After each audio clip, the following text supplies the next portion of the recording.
Good morning.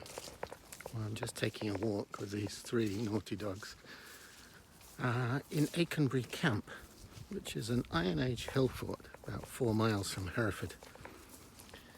And it covers an area of 7 hectares. So this was a really sizable hill fort.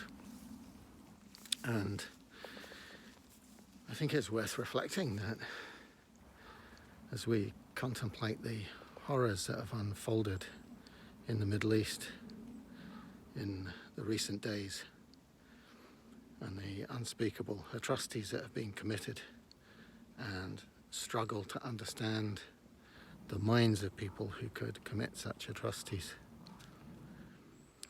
It's worth reflecting in somewhere like this that our ancestors spent much of their lives in fear that the opposing tribe, the men of the opposing tribe, may crest the next hill and commit such atrocities to them, which is why camps such as this cover the British landscape and many landscapes in the world.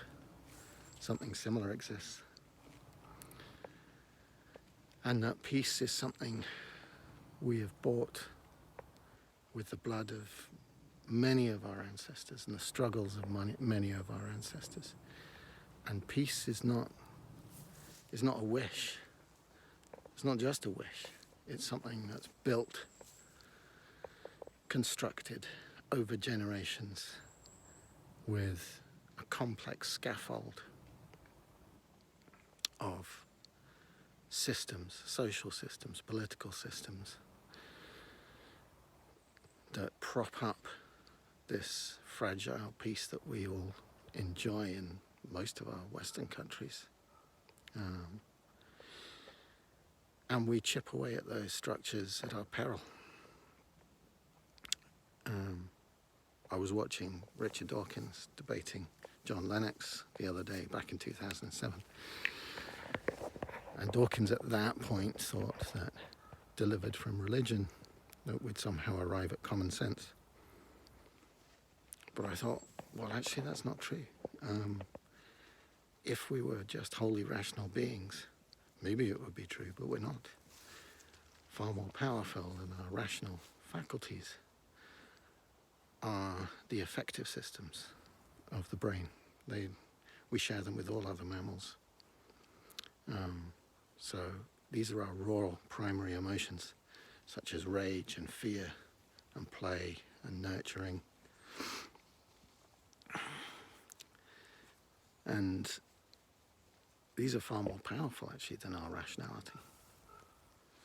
And we shouldn't take for granted that we have to build complex social systems in order to deliver a more rational approach to existence, one that can deliver peace.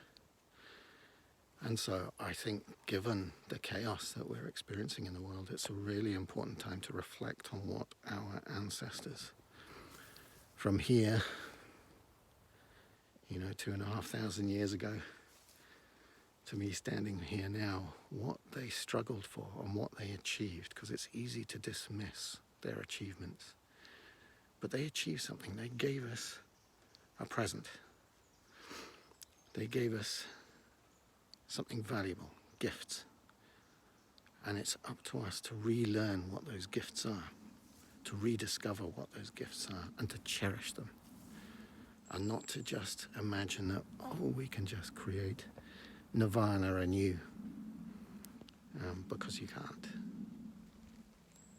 It's a really hard thing to do, and it means overcoming your innate human nature.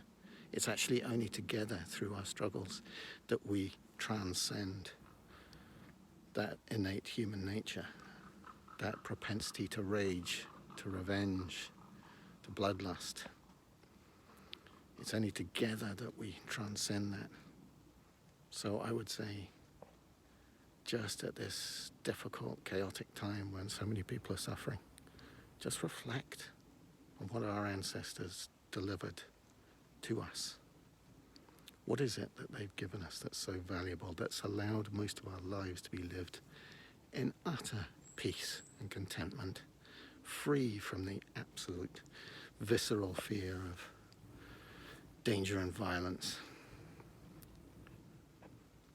and cherish it, learn to cherish it, so that we don't have to build some modern equivalent of these camps again, perch on hilltops for fear of the next assault. Let's learn gratitude for what our ancestors have given us. Okay, that's my thought for today. Have a good day, a peaceful day. Bye-bye.